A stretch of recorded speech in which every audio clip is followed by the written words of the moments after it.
Welcome back to Matchday Live. I'm Natalie Pike and I'm joined in the studio by Joleon, Lescott and Paul Dickov, and we are going to dissect that first half in which Manchester City are leading Newcastle 2-0 and 2 goals coming from defenders. I just love it. We just score from all over the pitch. So Ruben Diaz popping up in the first 5 minutes, and then a little bit later in the half, Joao Cancelo.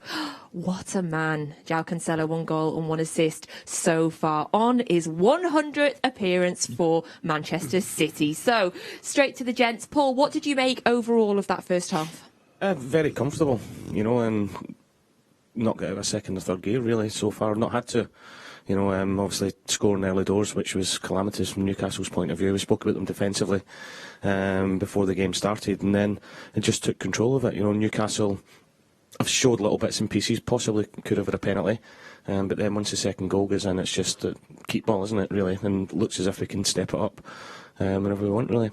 In terms of that first goal, Joleon, what were they doing? I don't know. I'm hoping, for Kieran Clark's sake, there was a shout from the keeper, and then he's decided not to come. But even before that, he went back to the keeper, and then he's tried to pass it back to Lascelles. He's gone out for a corner. That's the bit I'd be mad about, more as much as the goal, because I'm thinking, what are you trying to do?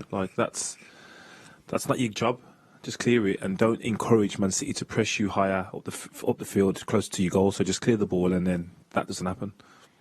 Eddie Howe must be tearing his hair out. I mean, we've all been in changing rooms when you play against or in any game, the manager says to you, the first 15-20 minutes, just eradicate any mistakes. Don't give the home fans any excuse to get in your back early doors. Just keep it simple, don't make mistakes. And then Dubravka, as Joleon says, kicks the ball out of play corner, and then for the goal, whether it's Kieran Clark's had a shout or not, I think he's got to deal with it. Joleon, you've been a defender in that situation. Whether he gets a shout from the goalkeeper, you've got to take responsibility. You clear it, and then you argue about you not clearing it. Absolutely. For the shout, you don't risk like that. But again, it was just ugly. That shouldn't be happening. We should be seeing that at this level, and that is where Newcastle are at this moment in time. Confidence is low, and like Paul said, this game hasn't been close. Penalty for them is arguable, but in terms of the contest, it's not been close. Because when you play in Manchester City, obviously the best team in the league, top of the league, current champions, any mistake that you make, anything, we are going to pounce on. So for that to come in the first 5 minutes, worst possible start for them, best possible start for us. Yeah, again, nerves may play a part in it, but like you're saying, it's the best team, and I always thought when you're playing the best teams, your concentration went up. Got to be through the roof. Yeah, it went up a level, not down. So yeah, again, honest mistake it is, but it should be happening. I think you've got to give Joao Cancelo credit as well, because the ball looked as if it was going out of play, and he's sort of done everything he could to get the ball, not just get to the ball, but put a great ball into a dangerous position. A lot of players would have gave that ball up there. 7 assists for Joao Cancelo this season already, 3 goals, so many man of the match performances. If you don't have him in your FPL team, you probably don't know what you're doing, do you, Joleon? Keep going. keep going. He's got me loads of points already. But yes, absolutely. So in terms of us, Joao Cancelo keeps the ball in, and then Ruben Diaz is there to take the chance. Again, and he's just waiting around to see if there's a mistake. It's probably one of them things, if the keeper collects it or Kieran Clark heads it away, you don't notice Ruben Diaz. You don't know that he's there, but the fact that he's expecting a mistake and then he's capitalised on it, some striker's instincts there. Yeah, absolutely. So later on in the game, in the first half, before we get the second, as you mentioned, Paul, and we both said, there was a strong penalty shout for Newcastle. What did you both make of it? Joleon, your face tells 1,000 pictures. Well, I thought we were lucky to get away with that. I don't know why Newcastle didn't make more of that in terms of going up to the referee and the mix-up is obviously between Cancelo and Edison, but the contacts for me suggest penalty. I don't know how it's not a penalty. I agree. Look, me, I always look at my blue tinted glasses on all the time, but for me it's a penalty, and I know some people are arguing that Cancelo cleared the ball and it was out of it, but it doesn't matter. I mean, he's slid in and he's took the man out, and if that's anywhere else in the pitch, a foul's getting given. And I think Martin Atkinson, whether he's obviously not seen it, but I think once it goes to VAR, we were all sitting watching it thinking he's going to give a penalty here, so I was really surprised he didn't. Yeah, so definitely perhaps a bit of luck on our side, although, as in penalties, they're always subjective. The ball was going away from him.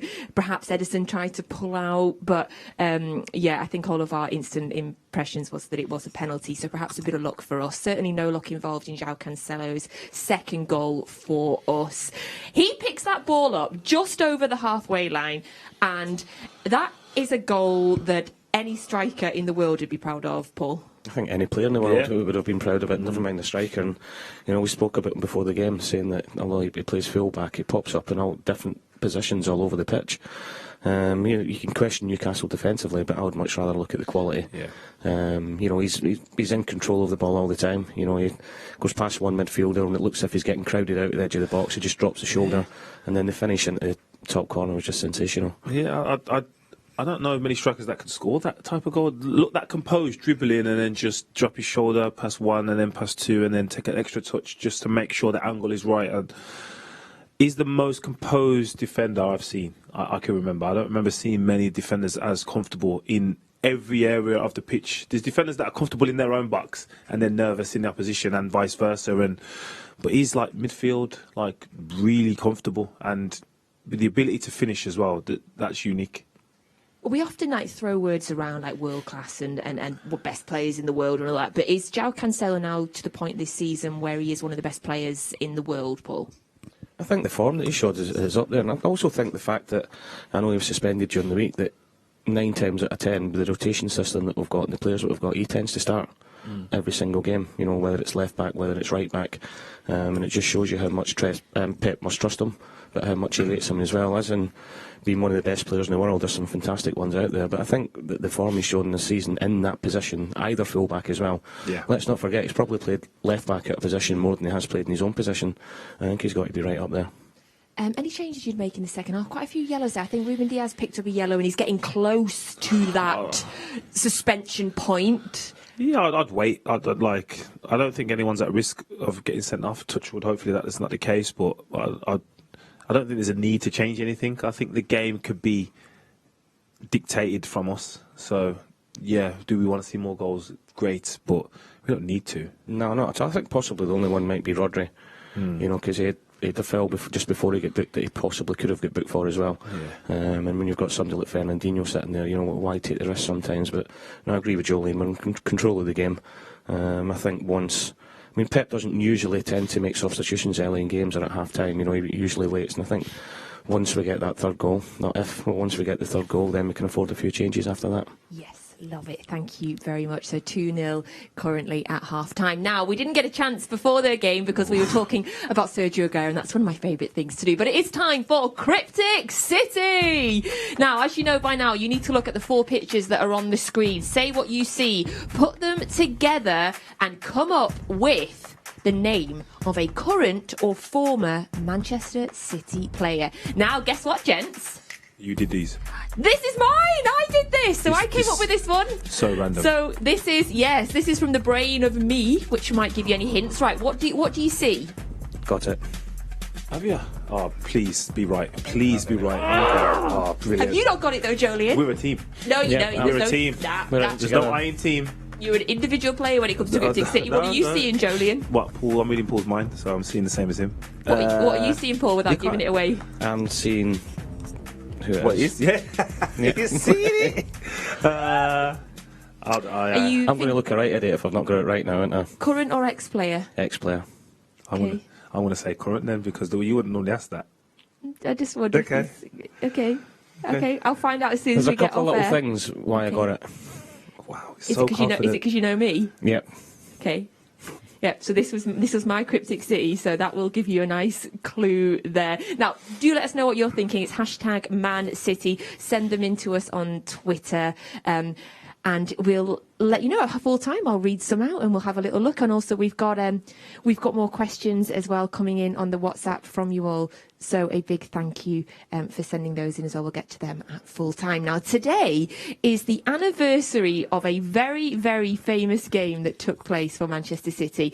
Now, I was there, and I'm not just saying that because there was apparently about 100,000 Manchester City fans there on this day. I was there, and I have photographic evidence that I was there. I'm not sure Paul Dickov was there because I think you might have been suspended at the time. Not for the first time. Were you at York away? I wasn't. And people keep asking me that question because obviously after that game me sunk to the lowest depths in their history. You did. But it had nothing to do with me because I was suspended. Have you ever heard of York away, Joleon? Yeah, do you know the folklore? I've heard. Let's not dwell on that, though. Yeah, well... Positive. I thought we was only having positive energy. Hey, that was the lowest point, and it's only been up ever since then. But, Joleon, if you'd like to know more about York Away and the folklore that surrounds it, you can watch a fantastic documentary, a City Studios documentary that's available on City Plus. There's so many incredible documentaries on there, but with this being the anniversary of York Away, I can encourage you to go and watch that brilliant documentary of the 100,000 Blues that claim to have been there. Right, we'll be back at full time, hopefully dissecting more Manchester City goals. We'll let you know who the cryptic city is, and I'll try and ask the gents some of the questions you've been sending in on WhatsApp. We'll see you at full time.